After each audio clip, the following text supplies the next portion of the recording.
Olá, queridos, que a graça e a paz do Senhor Jesus esteja com todos nós. Nós estamos aqui para mais uma aula de imersão bíblica da Escola Bíblica de Discípulos e para mais um tema importante.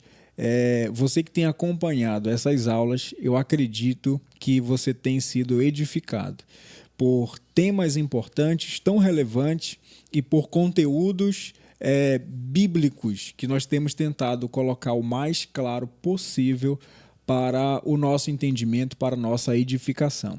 E nós estamos aqui com mais um tema importante, Pastor Vitor, sobre salvação. Tema importantíssimo para a nossa fé. E nós vamos para a primeira pergunta, que é, pastor, algumas religiões elas têm a sua forma de chegar até a salvação, né? Pessoas acreditam que acabou essa vida, acabou, não existe mais nada depois. Outros acreditam que é uma vida cíclica de reencarnações e reencarnações até chegar o nada, para eles a salvação. Mas, biblicamente, o que significa a salvação e por que a salvação ela é necessária para nós? Pastor, realmente, como você introduziu aqui esse tema tão importante para nós sobre salvação, existe uma gama de entendimentos sobre salvação. Algumas religiões têm os seus conceitos, como alguém pode ser salvo, como essa salvação acontece, mas a gente vai discorrer segundo aquilo que a palavra de Deus nos direciona. Tá? A nossa bússola é a Bíblia, por isso, inclusive, já pega a sua Bíblia, você que está nos acompanhando, porque você vai ver nós aqui falarmos e respaldarmos o pensamento segundo a palavra. Então, diante disso, pastor, o que significa salvação?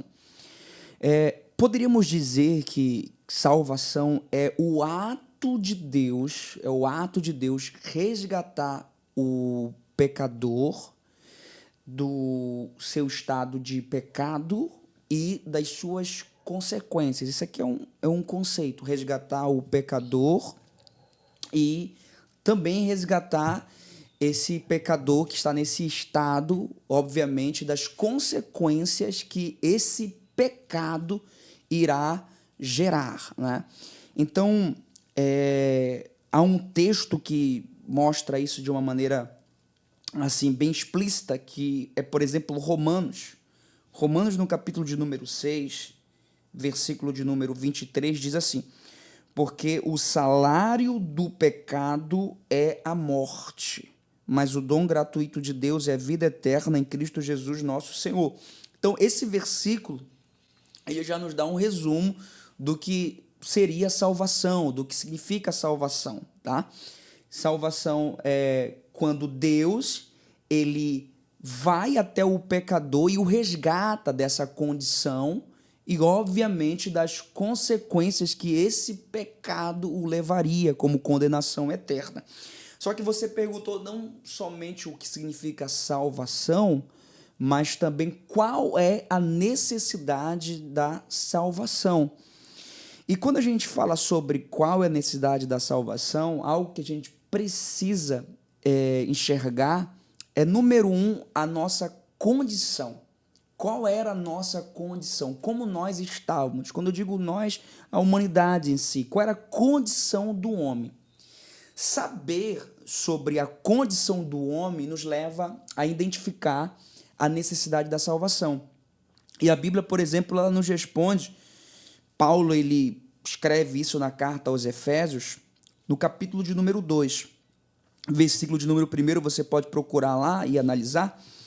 E o texto nos diz assim, o versículo 1 ao 3. Ele vos deu vida, estando vós mortos nos vossos delitos e pecados, nos quais andastes outrora, segundo o curso deste mundo, segundo o príncipe da potestade do ar, do espírito que agora atua nos filhos da desobediência, entre os quais também todos nós andamos outrora, segundo as inclinações da nossa carne, fazendo a vontade da carne e dos pensamentos, e éramos por natureza filhos da ira. Então, nesse texto, o que é que a gente percebe? Nossa condição de morte. Alguém que era escravo da carne, era escravo do mundo, era escravo do pecado, era escravo do diabo. Nós estávamos numa condição de trevas, de escuridão. Alguém nessa condição de morte, ele necessita de salvação.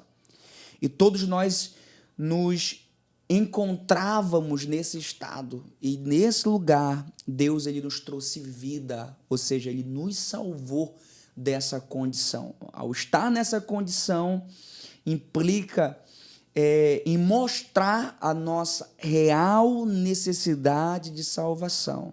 E por nós necessitarmos dessa grande salvação, Deus, em sua infinita graça, nos proporcionou tamanha salvação. Perfeito. É interessante, pastor, porque às vezes a gente olha para algumas pessoas e vê que elas são pessoas bem-sucedidas, pessoas que têm o seu bom emprego, têm o seu bom salário. Parece que só falta ser cristão, só falta aceitar a Jesus, né? E a gente fica, às vezes, em dúvida, como que eu posso falar de Jesus para essa pessoa? Porque parece que a vida dela é tão boa, mas esse ponto de conhecer a nossa necessidade para qualquer ser humano, sim, é preciso levar em conta, né? É preciso entender esse raciocínio da natureza do ser humano, porque se ele continua assim, não existe salvação. Sim, com certeza. E o que é necessário para ser salvo? É preciso fazer o quê?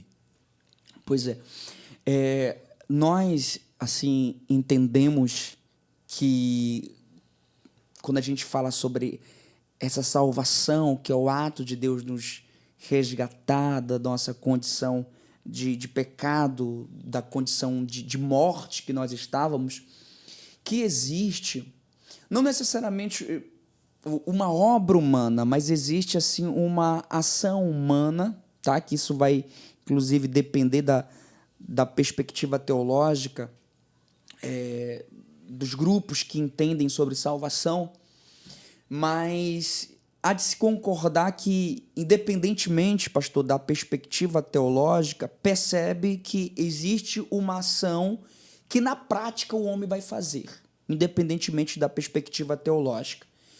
E qual é esta ação que, na prática, o homem vai realizar? Embora ambas as perspectivas bíblicas entendam que existe uma ação do Espírito Santo na vida do homem, duas ações práticas o homem vai fazer que mostra o que é necessário para ser salvo, tá? E eu quero que essa primeira você encontre na sua Bíblia, e você vai enxergar comigo em Atos, capítulo de número 16. Atos, capítulo de número 16, versículo de número 31. Tá? Atos 16, 31. Existem muitos outros textos, mas eu vou pegar esse texto aqui que ele é bem objetivo. E o texto nos diz assim, versículo 31. O pastor pode ler esse versículo. Pode ler, pastor. Eles responderam: creia no Senhor Jesus e você será salvo, você e toda a sua casa. Perfeito. Então, como vocês puderam perceber da leitura, que, número 1, o que é necessário para ser salvo como ação humana é crer. É crer no Senhor Jesus. Tá? Então, não existe uma outra forma. O nosso primeiro passo na prática é crer no Senhor Jesus, é crer na pessoa de Jesus. Esse é o primeiro passo. E segundo, concomitantemente a isso, tá? A gente não pode nem fazer uma separação, o que acontece primeiro, o que acontece segundo, é algo que é junto, tá? Acontece ali ao mesmo tempo, porque existe um trabalhar do Espírito nisso tudo, que está em Atos também, e você pode encontrar no capítulo de número 3, Atos, capítulo de número 3, versículo de número 9, tá? Existem outros textos, mas vamos pegar esse aqui. Capítulo 3, versículo 19, desculpa. É o 19, viu? Atos 3, 19. Pastor, leia aí pra gente, por favor. Portanto, arrependam-se e se convertam, para que sejam cancelados os seus pecados. Então, o número 1 é crer no Senhor Jesus. Número 2 é se arrepender, tá? Então, quando alguém crê na pessoa do Senhor Jesus, quando essa pessoa se arrepende, ela olha para a sua vida de pecado, ela se arrepende desta vida de pecado. Não apenas se arrepende, mas ela quer largar, ela quer deixar, ela se lança, ela se volta ao Senhor, crendo na sua pessoa. Então, quando alguém crê, pastor, quando alguém se arrepende, estas duas ações que na prática o homem vai fazer, mostra o que deve ser feito para essa pessoa ser salva. Agora, é claro também que fica implícito nisso tudo, alguém que crê, alguém que se arrepende, sempre acontece, e às vezes é depois, às vezes é no mesmo tempo, mas acaba desembocando nisso, em duas outras coisas, tá? Que é exatamente o fato de você confessar o nome do Senhor Jesus, tá? Não necessariamente alguém, por exemplo, que confessou o nome do Senhor Jesus, significa dizer que ela creu e se arrependeu. Porque existem pessoas que ali fizeram a verbalização da boca para fora, tá? A gente não pode confundir uma coisa com a outra. E também existem pessoas que, embora tenham crido e se arrependido, elas não fizeram essa confissão, mas creram e se arrependeram. Então, é por isso que a gente precisa, às vezes, não querer formular um paradigma que existe alguns antigos, pessoas assim, que se a pessoa não foi lá na frente, não fez a confissão, nunca fez isso, não sei por qual motivo, alguma situação, essa pessoa não foi salva. Mas a gente não sabe se essa pessoa creu e se arrependeu. Sim. Isso aqui, Deus, na sua onisciência, sabe. Mas fato é que quando alguém crê, quando alguém se arrepende, ou ao mesmo tempo, ou depois, em algum tempo, vai desembocar nessa confissão. E a gente vê isso, inclusive, na Bíblia, na carta aos Romanos,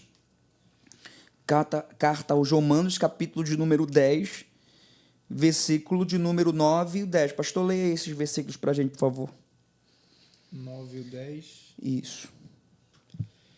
Se com a boca você confessar Jesus como Senhor e em seu coração crer que Deus o ressuscitou dentre os mortos, você será salvo. Porque com o coração se crê para a justiça e com a boca se confessa para a salvação.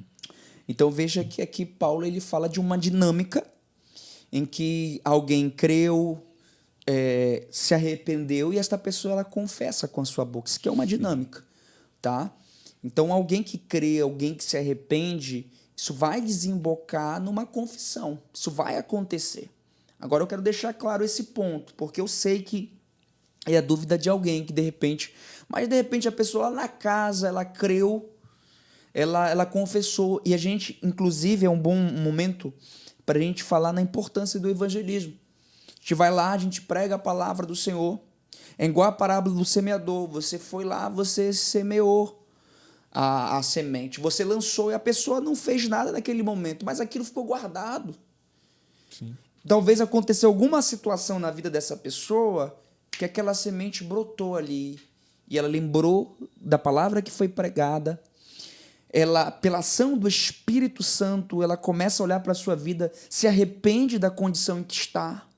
Não apenas se arrepende, mas por causa da pregação do Evangelho e o instrumento da salvação, ela está ali na pregação do Evangelho, ela crê na pessoa do Senhor Jesus. Embora ela não tenha confessado em público, ali aquela pessoa recebeu a salvação, porque ela creu e porque ela se arrependeu. Tá? E algo também que desemboca, querendo ou não, acaba sendo um produto de alguém que crê, pastor, de alguém que se arrepende, não somente a confissão, mas também uma vida de alguém que tem uma fé perseverante. é uma vida que uma pessoa expressa uma fé perseverante. Tá? E a gente vê, por exemplo, em Mateus, capítulo de número 10, versículo de número 22. A última parte, pastor. Você pode ler aí? Esse aqui, aquele, porém, que ficar firme até o fim, este Isso. será salvo. Repete de novo, pastor. E aquele, porém, que ficar firme até o fim, este será salvo. Aqui na minha tradução, utiliza a palavra perseverar. Aquele que perseverar até o fim, esse será salvo. Mesma ideia. Então, aqui a gente vê uma condição de uma fé perseverante que mostra que realmente aconteceu ali uma atitude de alguém que creu, de alguém que se arrependeu, de alguém que confessou e ela mantém aquilo. Tá? Então, eu vejo, tá, biblicamente, duas coisas fundamentais, essenciais, que o ser humano precisa fazer isso, ok? E, independentemente da perspectiva teológica, na prática vai acontecer, que é ele crer e ele se arrepender. Sabemos que é uma ação do Espírito Santo, mas o homem vai desenvolver isso. Ele vai crer e ele vai se arrepender. Sim. Seguindo esse texto, ele fala de perseverar até o fim. Perfeito. Né? Parece que fica implícito ali que ele mantém práticas de fé. Né? Ele persevera até o fim, significa então que ele se esquiva do pecado, ele tenta viver uma vida de retidão. E a salvação, ela pode ser adquirida por essas práticas de obras humanas? Ok. E essa pergunta, ela é importante nesse momento, exatamente porque quando nós aqui falamos que é necessário o homem se arrepender, crer, confessar, ter uma fé perseverante, e você trouxe exatamente esse conteúdo a mais do homem pensar assim, poxa, então essas obras que eu estou fazendo aqui, que eu estou realizando, estas obras é uma obra humana que de repente eu tenho que fazer, eu tenho que realizar para adquirir a salvação. E são coisas diferentes, eu quero que você entenda, porque a salvação ela não é um retrato de algo que o homem fez. Isso não parte do homem, gente. Não parte do homem. Por isso eu deixei claro que até mesmo a nossa ação de crer e a nossa ação de se arrepender, ela é uma obra do Espírito. Tá? Ela é uma obra do Espírito. Por exemplo, eu compartilho de uma visão arminiana, tá? E na visão arminiana, embora entendamos que o homem ele tem essa participação no sentido de crer e de se arrepender, ele sabe que isso é um produto de uma ação do Espírito Santo, tá? É um produto de uma ação do Espírito Santo.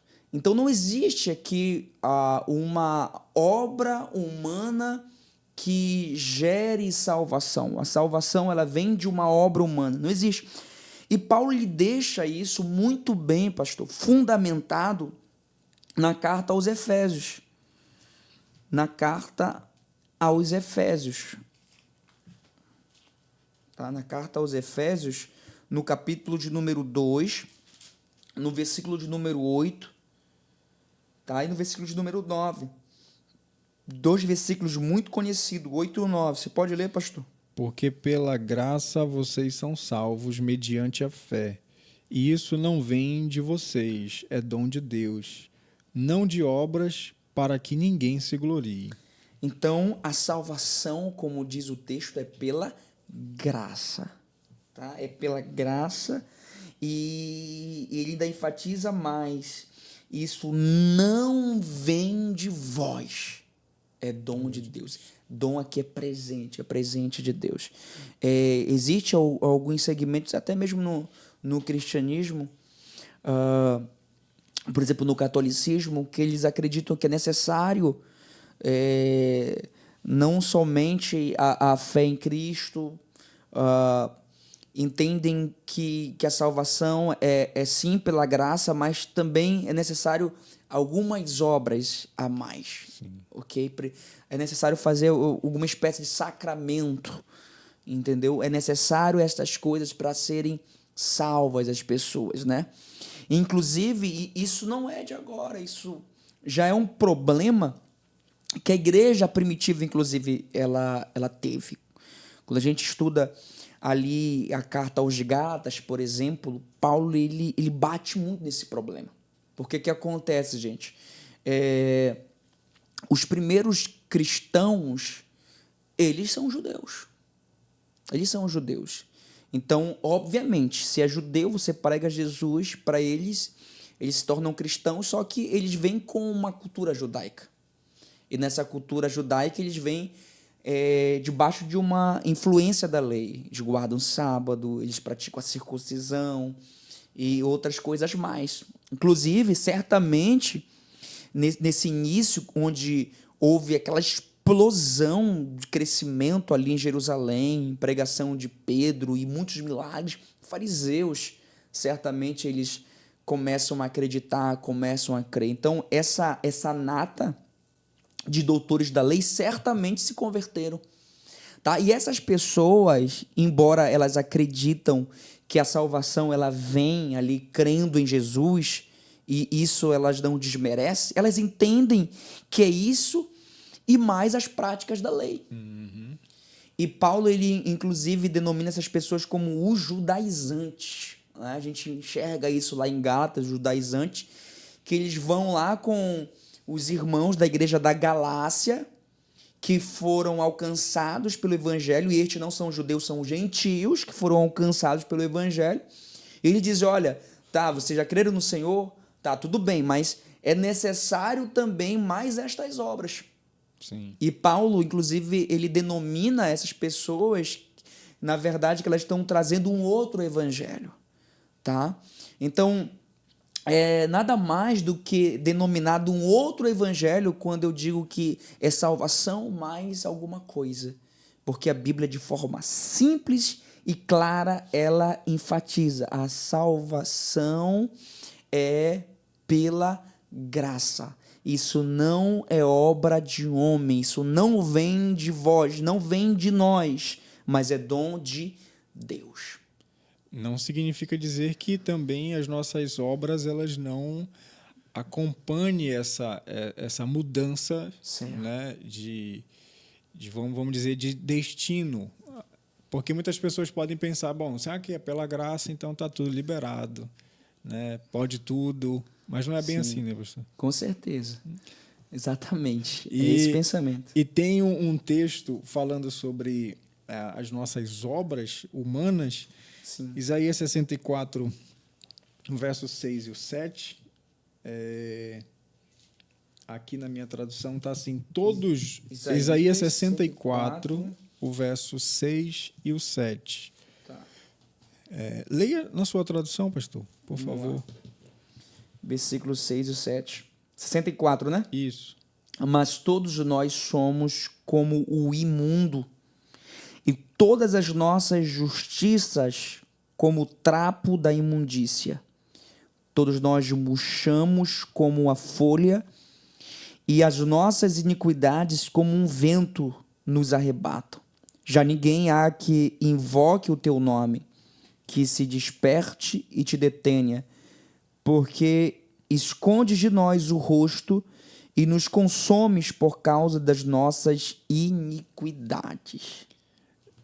É interessante porque como se o melhor das nossas obras humanas, né, para Deus é trapo de imundície. Então, nada que se não for Deus, realmente a gente não consegue alcançar.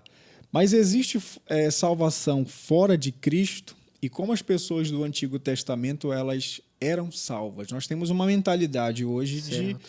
do cânon fechado do Novo Testamento, da graça, mas a dúvida e o Antigo Testamento, né? Existe salvação fora de Cristo e os irmãos do Antigo Testamento, como é que eles eram salvos? Pois é. Então vamos pegar aqui em parte. Em primeiro lugar, existe salvação fora de Cristo? Vamos ver o que a Bíblia diz. A Bíblia responde, né? A Bíblia é o nosso manual. O que é que a Bíblia fala? Em Atos, pastor, vamos lá em Atos. Vamos ver o que a Bíblia diz sobre isso. Atos capítulo de número 4, se existe salvação fora de Cristo. Atos capítulo de número 4, versículo de número 12. Leia lá, pastor. 4:12. E não há salvação em nenhum outro, porque debaixo do céu não existe nenhum outro nome dado entre os homens pelo qual importa que sejamos salvos. Esse versículo, quando você olha o contexto, o versículo 11 está falando de Jesus. Em outras palavras, de forma muito objetiva, a palavra de Deus está nos enfatizando que não existe salvação fora de Cristo. Ok. Quem salva não é a Igreja Batista, não é a Igreja Quadrangular, não é a Assembleia, não é a Peniel para gente. Não existe salvação fora de Cristo, tá? O nome que nos salva, a pessoa que nos salva é Jesus. Interessante, só pegando esse gancho, pastor, Vamos lá. porque tem igrejas que elas acreditam que elas são o caminho, a Isso. igreja. Se não tiver nela, não existe salvação. Exata. Isso configura, inclusive, um traço de uma seita. Tá? Uma das características que você descobre se o lugar que você está indo é uma seita, é algo fora daquilo que a Bíblia diz, defende, é quando este núcleo, este lugar, esta comunidade diz que, olha, só há salvação aqui. Tá? Porque a salvação ela não está, pastor, restrita a uma comunidade, a um grupo, a um templo. Tá? A salvação está na pessoa de Jesus, na obra que ele realizou por nós. Ok? Quer comentar algo sobre isso? Pode comentar? Não, pode. Então, é o seguinte, gente, essa pergunta ela foi dupla, né? E que, na verdade, se alinha ao mesmo pensamento. Se eu falo que não há salvação fora de Cristo, e os irmãos do Antigo Testamento, Jesus, ele começa a sua obra ali no primeiro século, ano Domini, ano do nascimento do Senhor. Mas e os nossos irmãos, Abraão, Isaac, Jacó, Davi, entre outros, tá? E existe um texto que nos mostra, assim, nos dá uma visão de como funciona essa salvação no Antigo Testamento. É o primeiro livro da Bíblia, Gênesis, capítulo de número 15. Gênesis, capítulo de número 15, versículo de número 6. Leia para nós, pastor. O verso de número 6. Abraão creu no Senhor e isso foi-lhe imputado como justiça, para a justiça. Ok. Então, assim, pastor, todos os heróis do Antigo Testamento, todas as pessoas ali que tiveram debaixo das ordenanças do Senhor, todas as pessoas, elas receberam promessas. Abraão recebeu promessas, tá? A nação de Israel recebeu promessas. Então, como é que se dava a salvação de todo esse povo antes de Jesus vir à Terra, antes da encarnação de Jesus? É exatamente no fato deles crerem nas promessas que Deus ele os fez. Confiar e acreditar em todas as promessas que Deus realizou.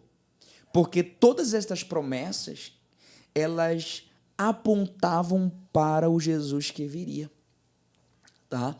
Então, aquilo que eles estavam ali fazendo, a gente vê isso nos sacrifícios, a gente vê isso nos rituais, em como era feito o culto, na forma como, por exemplo, Abraão foi chamado para um outro lugar.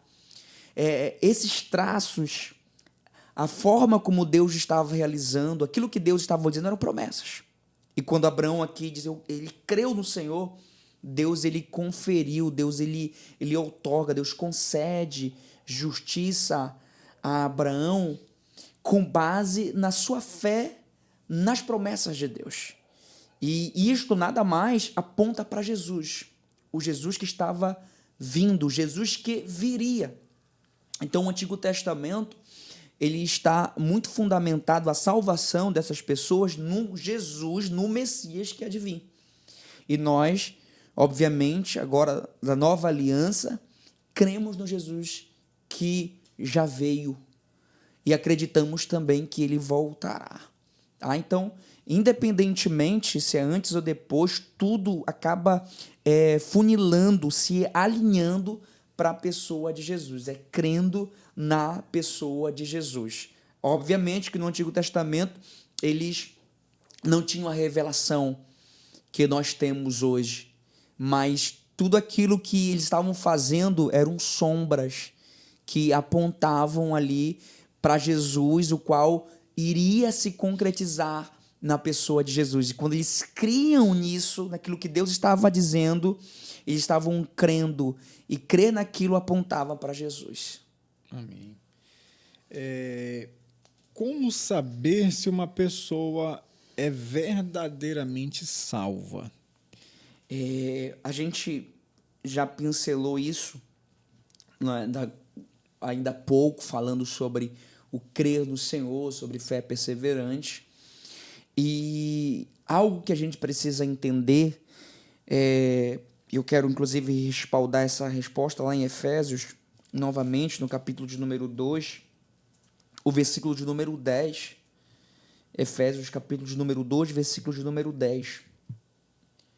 O texto diz assim: pois somos feitura dele, criados em Cristo Jesus para boas obras, as quais Deus de antemão preparou para que andássemos nelas. Então esse texto, inclusive os 10 primeiros versículos do capítulo 2 de Efésios, está trabalhando sobre o tema salvação, e necessariamente nesse versículo 10, ele aponta que nós, os que fomos alcançados por ele, pelo Senhor, fomos chamados, fomos convocados, fomos eleitos, fomos salvos para boas obras.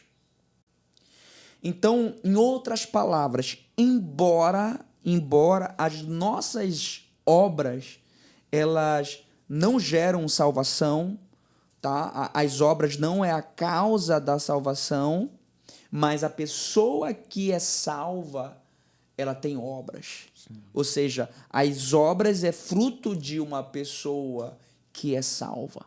Alguém que foi salvo pelo Senhor, alguém que foi salvo por Deus, ela começa a gerar frutos.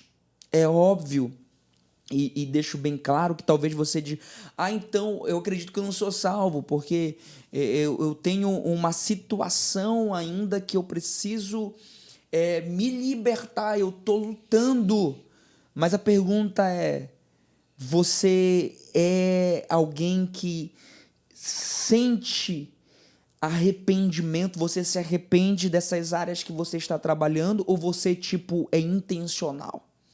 Porque só o fato de alguém em áreas que está lutando, que está guerreando, ele já melhorou em muitos aspectos, mas tem áreas que ele ainda está lutando. Ele não entregou a ficha ainda, não bateu a toalha. Exatamente. Mas ele está batalhando, ele ora, ele jejua, ele chora, ele se arrepende, ele sente que precisa de uma mudança. Sim. Ele não aceita aquilo. Isso é a atuação do Espírito Santo. Isso mostra que você está em um processo. Isso mostra que já tem frutos em você, ok? Porque áreas na sua vida já foi certamente mudadas. Agora alguém que faz o que quer, como quer e não está nem aí, é a mesma coisa. Na verdade, ela entende a igreja apenas como um centro religioso. Ela é mais uma pessoa religiosa do que necessariamente uma pessoa arrependida. Precisa se pensar. Se pessoa assim não tem obras, é questionável a sua salvação. Agora, quando alguém que foi alcançado por Cristo, ele começa a gerar frutos, a gerar obras, e Paulo fala lá em Gálatas sobre os frutos do Espírito, tá? E os frutos do Espírito, a ideia de frutos já vem nesse sentido que é algo que é produzido, não é uma ação humana, não é um esforço humano, é um relacionamento com o Espírito Santo que vai gerar esses frutos. E aí ele fala sobre paciência, ele fala sobre domínio próprio, ele fala sobre alegria, ele fala sobre paz. Então é um trabalhar do Espírito Santo que começa a fazer com que a pessoa venha a ser moldada e mudada. E ela começa a ser totalmente transformada ou está em um processo de transformação. E isso já mostra, esses frutos já identifica que essa pessoa, ela é salva. Não é perfeita, mas ela está em um processo que frutos os quais ela está ali mostrando com a sua vida, mostra, evidencia que ela foi alcançada pelo Senhor Jesus. Ok, vamos fazer uma pausa rapidinho, você pode tomar uma água se você quiser. Vamos falar aqui dos patrocinadores. Já voltamos, porque não tem patrocínio aqui, é só nós, é só... Não tem... Mas vai ter. Vamos ter. Vai ter, vamos orar. A salvação é uma obra instantânea ou ela se dá através de um processo? Essa pergunta, na verdade, ela nos leva a uma resposta bem assim objetiva. Ambos. É instantânea? Ela é instantânea e também ela é Processual. um processo, ela é processual, tá? Por quê? Porque a salvação, de forma incrível, só Deus para fazer isso, ela abrange os 3 tempos. A salvação, ela abrange o nosso passado, o nosso presente, o atual e o futuro. Então, de uma forma incrível, a gente pode dizer que fomos salvos no passado, que somos salvos no presente e seremos salvos no futuro. Ok? E a gente vê, por exemplo, em Atos, a revista atualizada ela vai descrever melhor Atos capítulo de número 15, no versículo de número 11. Na ARA, ao meio da revista atualizada, 15, 11, diz assim: mas cremos que fomos salvos, passado. Na ARA, ela expressa assim, melhor esse entendimento. Fomos salvos, passado, pela graça do Senhor Jesus, como também aqueles o foram. Então, assim, quando a gente faz uma reflexão, pastor, uma meditação sobre isso, por exemplo, em que momento a gente pode dizer fomos salvos? Vamos aqui fazer aquela dinâmica que a gente falou no início. Tá? Alguém que crê, alguém que se arrepende, ele pode lembrar do dia que ela confessou o nome do Senhor. Tá? Daquele dia para hoje, tem um tempo. Por exemplo, quando você fez isso, já tem anos, certo? Naquele dia que você fez isso, pastor, você foi salvo. Você foi salvo. Então, nesse dia que você foi salvo, quando você parte desse princípio de reflexão, você entende que hoje, tempo presente, aquilo lá foi um passado. Eu fui salvo, tá? Passado. E o que aconteceu naquele passado? A gente chama isso de regeneração. Naquele dia se iniciou a sua conversão. Aconteceu um novo nascimento. Você nasceu de novo naquele dia. Você foi salvo. Acabou ali? Não. Continua. A gente está no presente. E nesse presente, agora a gente não diz que fomos salvos, tá? A gente diz somos salvos. A gente pode dizer somos salvos. Eu sou salvo. Você pode dizer assim, eu sou salvo. Somos salvos. E 1 Coríntios, primeira carta do apóstolo Paulo aos Coríntios, no capítulo de número 1, pastor, veja lá, versículo de número 18, o que é que nos diz aí? 1:18, primeira carta aos Coríntios. Certamente a palavra da cruz é loucura para os que se perdem, mas para nós que somos salvos, poder de Deus. Aí alguém vai dizer assim, poxa, nós somos salvos, mas pastor, eu fiz a confissão lá atrás, como assim somos salvos? Como se acontecesse agora? Porque quando a gente pega essa expressão somos salvos, isso parte do entendimento que está acontecendo uma obra em nós. É o que nós chamamos, é o que a palavra chama de santificação. Então, enquanto na regeneração, lá no passado, nós nascemos de novo, a santificação é o Espírito Santo está nos levando a sermos segundo a imagem do Filho. Está nos levando a nos parecer com Cristo. Lá em Filipenses, ele diz: aquele que começou a boa obra é poderoso para aperfeiçoar. Então, existe aqui um trabalhar do Espírito que está acontecendo agora em nós, ok? O Espírito Santo está trabalhando em nós, somos salvos. Só que é interessante a gente até relatar isso, ver isso, quando a gente fala sobre regeneração, a gente crê numa obra que o Espírito Santo fez no nosso espírito. Santificação, uma obra que o Espírito Santo está fazendo na nossa alma. E também existe aquilo que nós chamamos de futuro, que é exatamente a ideia de que seremos salvos, tá? E Romanos, carta aos Romanos, pastor. Carta aos Romanos, capítulo de número 5, versículo de número 10. Carta aos Romanos, capítulo de número 5, versículo 10. Porque se nós, quando inimigos, fomos reconciliados com Deus mediante a morte de seu Filho, muito mais, estando já reconciliado, seremos salvos pela sua vida. Então, olha aqui, futuro, seremos salvos. Isso aqui está falando sobre a obra completa, que é a glorificação. É quando o nosso corpo será transformado em um corpo glorificado. Então, a salvação, ela abrange esses três tempos: passado, quando se iniciou a regeneração, o presente, santificação, e o futuro, glorificação. Então, ela é uma obra inicial, sim, mas também ela é um processo. Ok. Deus, sendo santo e justo, ele se ira contra o pecado. Dessa forma, como seria possível a ira de Deus ser desviada do pecador?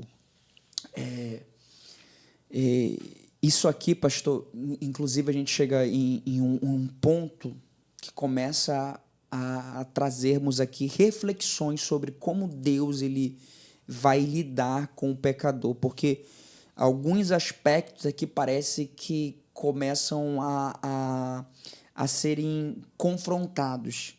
A justiça de Deus e o seu amor. Um Deus justo e, ao mesmo tempo, um Deus amoroso, e nisso tudo está o pecado, o pecado da humanidade. Como é que Deus vai lidar com essa situação? Principalmente diante da ira dele. Como é que essa ira pode ser desviada do pecador, sendo que esse Deus é um Deus santo, sendo que esse Deus é um Deus justo? Se ele é santo, se ele é justo, essa ira tem que atingir o pecador por causa da justiça de Deus, por causa da sua santidade. E a Bíblia ela fala como funciona essa dinâmica. Romanos, no capítulo de número 5, versículo de número 8 ao 9. Como é que Deus resolve essa tensão da sua ira e do pecador? Como desviar essa ira do pecador? Como é que acontece isso? Versículo 8 e 9. Lê pra gente, pastor. Mas Deus prova o seu próprio amor para conosco pelo fato de ter Cristo morrido por nós, sendo nós ainda pecadores. Logo, muito mais agora, sendo justificados pelo seu sangue, seremos por ele salvos da ira. Então, pastor, o que a gente vê aqui, na verdade, é a forma como Deus ele resolve essa tensão. Cristo assumindo o nosso lugar. Cristo resolvendo esse problema, sendo o sacrifício perfeito. A obra expiatória de Cristo. tá? A expiação que Cristo ele realiza, entregando a sua vida como sacrifício perfeito por nós. Então, toda essa ira que era para ser atingida no pecador, para ser atingida na humanidade, ela é centralizada na pessoa de Jesus. Ele assume o nosso lugar. E a gente enxerga também, ainda nessa tensão de ira, o que a gente pode perceber em Romanos 3, no versículo de número 25. O que é que diz aí, pastor? 25. 3:25. A quem Deus propôs no seu sangue como propiciação, mediante a fé, para manifestar a sua justiça, por ter Deus, na sua tolerância, deixado impunes os pecados anteriormente cometidos. Então, veja essa expressão final, ela é muito interessante. Deixado impunes os pecados anteriormente cometidos. Então, como se aquilo tivesse sido guardado. E foi derramado toda essa ira na pessoa de Jesus. Ele sofre toda a ira que era destinado a nós. Então, a forma de Deus resolver essa tensão da sua ira, ele sendo santo e justo, para desviar do pecador, somente alguém tendo assumido o nosso lugar. E essa pessoa foi Cristo, ele é o sacrifício perfeito. Se a natureza do homem foi deformada pelo pecado, como é possível ele obedecer a Deus? Pois é, a gente sabe que em Gênesis, primeiro livro, nós vemos ali o homem sendo criado sem pecado, Adão e Eva, e quando eles caem, quando eles transgridem ali o mandamento de Deus, a direção de Deus, a partir de então, o homem ele tem essa natureza pecaminosa. A natureza do homem foi deformada, a imagem de Deus no homem foi deformada. Agora esse homem tem uma inclinação carnal. Então como é que resolve isso? Porque a Bíblia diz que todos pecaram, então todo mundo que vem de Adão já tem essa inclinação. Se alguém tem uma inclinação automática para a escuridão, para as trevas, existe aqui uma dificuldade nessa pessoa em obedecer a Deus, em agradar a Deus. Sim. Então, Deus, ele nos proporciona um meio, só existe uma forma de resolver isso aqui, e é nascendo de novo. A palavra fala sobre o novo nascimento. É aquilo que Jesus ele conversa ali com Nicodemos, faz Nicodemos entender que para entrar no reino de Deus, que para alguém ver o reino de Deus, era necessário esta pessoa nascer de novo. Porque quando alguém nasce de novo, essa pessoa recebe uma nova natureza. O espírito dela é recriado, no sentido de que, quando a gente leu lá em Efésios, estávamos mortos e o Senhor, ele nos traz essa vida. O Espírito Santo, ele comunica essa vida em nosso espírito. Nós recebemos essa nova natureza. E nessa nova natureza agora, nós temos a sensibilidade para obedecer a Deus. E a gente vê, inclusive, uma tensão que é importante, inclusive, a gente ressaltar, que se encontra no capítulo 8 de Romanos, pastor. Capítulo 8 de Romanos tem uma tensão que eu acho importante a gente falar sobre isso. Versículo de número 5 e 6. O que é que diz aí, pastor? Porque os que se inclinam para a carne cogitam das coisas da carne, mas os que se inclinam para o Espírito, das coisas do Espírito. Porque o pendor da carne dá para a morte, mas o do Espírito para a vida e paz. Então, o que a gente observa aqui que Paulo está falando sobre um homem que ainda tem aqui uma inclinação para a carne. Então, algo que a gente precisa entender, que embora nós tenhamos sido salvos, alcançados por Cristo, inclusive nascidos de novo, ainda temos uma inclinação para a carne. Não foi erradicado isso, não foi eliminado. Só que a diferença é que nós recebemos uma nova natureza. E nessa nova natureza nós temos aqui uma sensibilidade de recebermos a direção do Espírito, sermos conduzidos pelo Espírito. Agora, é claro que existe uma participação humana nisso tudo, que é o fato de você, nesse momento, decidir quem é que vai te dominar. Se é a tua natureza carnal que ainda existe em você, ou se é a nova natureza que você recebeu.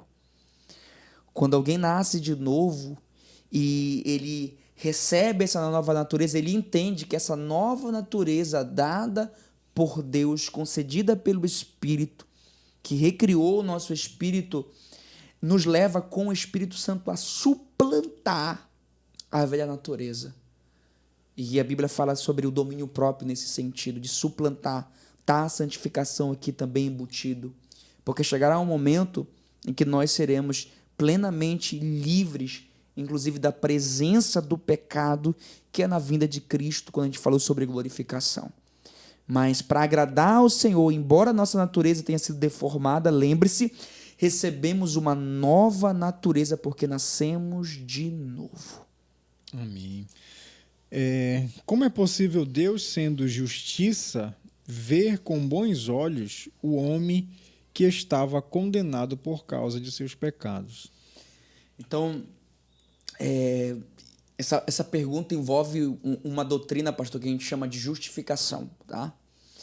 E, em primeiro lugar, o que é importante é a gente analisar quem nós éramos. Falamos aqui sobre a nossa condição, né, em Efésios, mas há um texto também que expressa isso, que se encontra em Romanos, na carta aos Romanos, capítulo de número 23, capítulo 3, versículo de número 23. Capítulo 3, versículo 23. Leia pra gente, pastor, por favor. Pois todos pecaram e carecem da glória de Deus. Então, a nossa condição era qual, pastor? Pecadores. Todos, não tem ninguém que salve. Então, o que o apóstolo está querendo dizer? Que ninguém é justo por seus méritos. Tá? Então, assim, como é que Deus vai ver com bons olhos o homem? Alguém vai dizer, não, eu vou ter que fazer isso, aquilo e aquilo outro, então Deus vai olhar para mim e vai dizer, agora eu estou te vendo com bons olhos. Não. Porque a nossa condição de pecador, a condição da humanidade de pecador não tinha como Deus ver assim. Ele nos via como pecadores e destinados à sua ira. Éramos filhos da ira. Então não existe nenhuma obra humana que faça o homem ser justo. Ninguém é justo, segundo a palavra, por seus méritos. Aí olha o que diz o versículo de número 24. Como então a gente vai resolver essa tensão? Versículo 24, o que diz aí? Sendo justificados gratuitamente por sua graça, mediante a redenção que há em Cristo Jesus. Então, ele resolve essa tensão. Em primeiro lugar, no versículo 23, diz assim, olha, cara, não tem ninguém aqui santo. Não tem ninguém aqui justo. Todo mundo é pecador. Mas eu vou resolver isso. E a forma como ele resolve é nos justificando. E justificação aqui, inclusive, era um termo da época, do tribunal, em que um juiz declarava alguém justo. E essa declaração aqui de justificado, ela abrange pelo menos duas coisas. Número 1, ele é absolvido da sua culpa. Ele é perdoado dos seus pecados.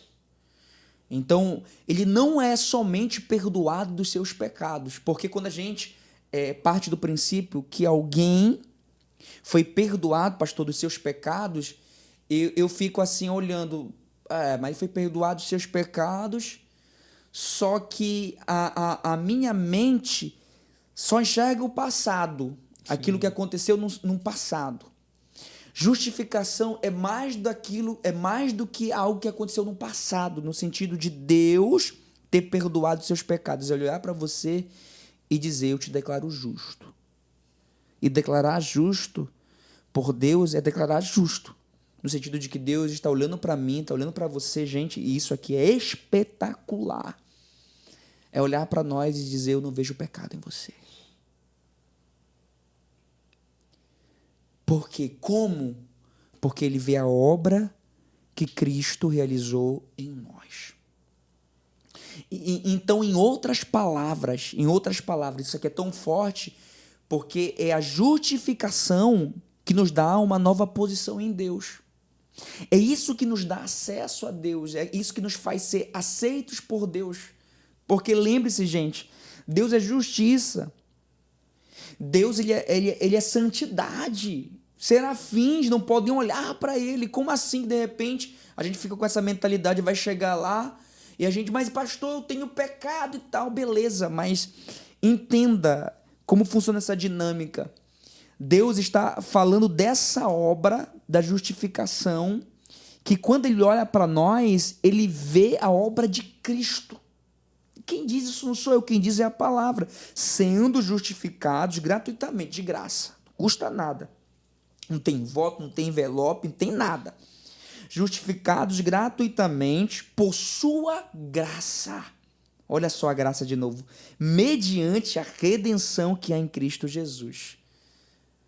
E então, embora seja de graça, como a frase tão famosa, eu esqueci o nome agora, aquele que escreveu o discipulado, o discípulo, algo assim. A graça, ela é de graça, mas ela não é barata. Ela custou, e aqui diz que é mediante a redenção que há em Cristo Jesus. Redenção nada mais é do que resgatar alguém ou resgatar uma propriedade mediante o pagamento de um preço. Então teve um preço. Que preço é esse? Versículo 25 diz. Pode ler para a gente, pastor? A quem Deus propôs no seu sangue como propiciação mediante a fé, para manifestar a sua justiça por ter Deus, na sua tolerância, deixado impune os pecados anteriormente cometidos. Então o preço foi o próprio sangue de Jesus. Sangue de Jesus, o seu sacrifício, aquilo que ele fez por nós, não apenas absolveu da culpa, não somente perdoou os nossos pecados, mas também nos declarou justo.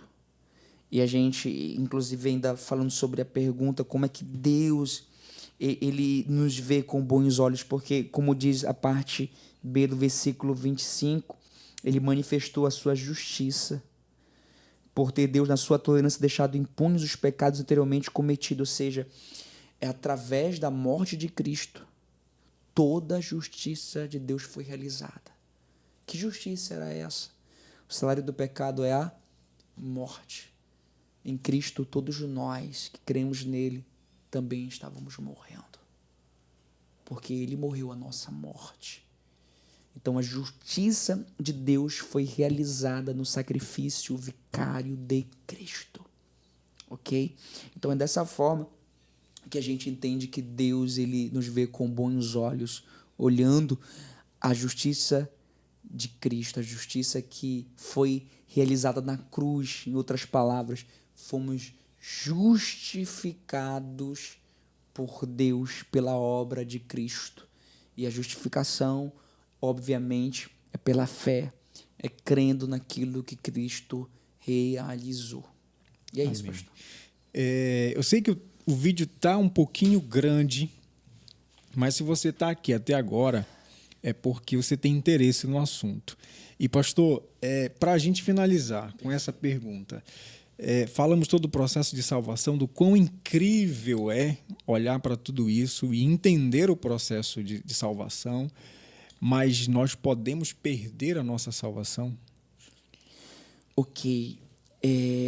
Gente, essa pergunta, ela é uma pergunta que envolve aqui duas correntes, tá? Você, de repente, está novo na fé, talvez nunca tenha ouvido falar, ou se ouviu. Essas duas correntes é o que nós chamamos de calvinismo e arminianismo, ou visão arminiana e visão calvinista, tá? Na visão calvinista, pastor, eles creem que não há como a salvação ser perdida. Eles creem na perseverança dos santos. Uma vez salvo, salvo para sempre. Inclusive, eles vão utilizar textos, por exemplo, como João, na sua carta, ele escreve, ele diz assim, que aqueles que saíram, que não estão mais lá entre eles, é porque nunca foram dos nossos. Então, ele diz assim, olha, tá vendo? Na verdade, essas pessoas aqui que estavam aqui, diziam que estavam e saíram, é porque elas nunca foram salvas. Utilizam textos como esses. Existem alguns textos que dá para a gente enxergar isso. Eu seria desonesto se dissesse que não. Um texto como esses e outros textos como Jesus disse, as ovelhas que o meu Pai me entrega, ninguém arrebata da minha mão, nos dá uma ideia de que a salvação não pode ser perdida. Mas eu compartilho e consigo enxergar de uma maneira assim mais enfática a visão arminiana, no sentido de que a salvação ela pode ser perdida. Inclusive, um dos pontos do arminianismo é o cair da graça. É o fato de que alguém que experimentou a obra da salvação, ele creu, ele se arrependeu, ele confessou, ele perseverou um tempo, e a carta aos Hebreus, salvo engano, o capítulo de número 6, eu não lembro agora, mas acho que é o capítulo de número 6, vai nos mostrar um processo de alguém que entra nessa dinâmica. Alguém que crê, alguém que se arrepende, alguém que participa ali da obra do Espírito, alguém que participa dessa graça. Então, tudo indica que esta pessoa, e não tem como fugir, embora utilizam alguém, teólogo, dizer assim, não, ele está dando um exemplo hipotético, é algo que não existe, alguns argumentam dessa forma, sim, mas não parece que o texto quer dizer isso para uma outra corrente. Então, eu enxergo, sim, aquela pessoa, ela experimentou tudo isso e a salvação foi abortada. Houve um cair da graça. A gente enxerga algumas pessoas na prática, e eu percebo isso assim de gente que eu andei, embora a nossa experiência pessoal ela não pode virar doutrina, mas parece que exemplos na prática, de alguma forma, nos mostram essa verdade. Pessoas que eu vi, gente, essa pessoa que experimentou, se arrependeu, creu, ela participou, ela permaneceu um tempo, só que ela caiu da graça. Se essa pessoa não se arrepender a tempo, eu penso que para esta pessoa a salvação ela foi perdida. Então, hoje, a gente fala hoje porque quando a gente fala assim de temas detalhosos como esse, às vezes no decorrer do tempo a gente acaba mudando, porque em outras palavras, quero dizer, gente, isso aqui pensar de uma forma ou de outra forma não vai fazer você ser salvo, tá? Não é a visão que vai gerar salvação, mas às vezes é importante você conhecer os dois lados e pensar, poxa, eu vejo assim, eu acredito mais assim, que existem textos e dá para você pensar, tanto é verdade que existem teólogos profundos demais que compartilham de ambas visões. Tem teólogos tremendos que são calvinistas e teólogos tremendos que são arminianos, né? Então, significa dizer que existe muito respaldo para ambos, tá? Mas é algo que você precisa ali pensar e meditar. Eu penso, de forma particular, que a visão arminiana a gente consegue enxergar mais na prática, observa, inclusive é até melhor para você abordar pessoas, para você evangelizar pessoas, como funciona a dinâmica da fé. É a forma como eu vejo, a forma como eu compartilho e não obrigo ninguém a pensar nisso, que fica uma questão para ser pensada. Amém, ok. Queridos, chegamos ao final de mais uma aula e sei que é um assunto extenso, é um assunto, às vezes, alguns pontos delicado, mas é importante você fazer que nem fizemos. Pegue a Bíblia, consulte a Bíblia, peça a oração, direção do Senhor e assista quantas vezes for necessário essa aula para que você possa conseguir ter uma melhor compreensão do texto, porque falamos de salvação. É para onde nós queremos ir, é onde nós queremos chegar. Então, se é onde queremos chegar, esse caminho ele é muito importante. O que nós vamos fazer nessa trajetória até chegar lá? E para fortalecer a nossa fé, é importante saber aonde nós vamos chegar. Porque quem não sabe aonde chegar, né, pastor? Qualquer lugar que chegar é lugar, né? Sim. Então, é importante a gente saber de onde nós estamos e o que a Bíblia fala para onde nós vamos chegar. E essa que seja a nossa regra de fé e prática, sempre a palavra de Deus. Eu quero agradecer você que ficou até aqui conosco e lhe faço o convite para visitar a nossa igreja, nossa escola bíblica, toda segunda-feira, às 19h45, na igreja Peniel, e também a acessar os nossos canais de comunicação na rede social. Deus abençoe você e até a próxima aula.